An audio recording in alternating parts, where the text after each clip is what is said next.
आलू कश्मीर की दम आलू तो बहुत फ़ेमस है इनके बारे में, या तो फिर आपने सुना कहा या फिर देखा भी होगा या बनाए या खाए भी होंगे। तो इन्हें ही आज हम इंस्टेंटली बनाएँगे फटाफट तरीके से।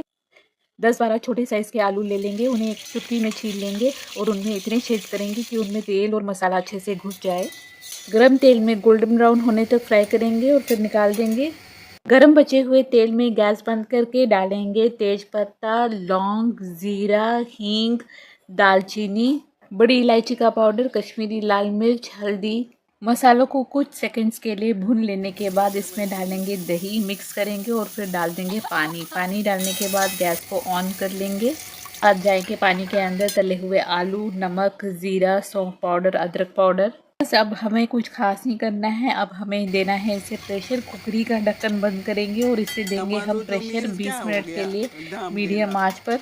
प्रेशर जब पूरा सेटल हो जाए उसके बाद ही ढक्कन खोलेंगे और ये देखिए क्या निकल गया अंदर से, नमकीन गुलाब जामुन तीखे वाले।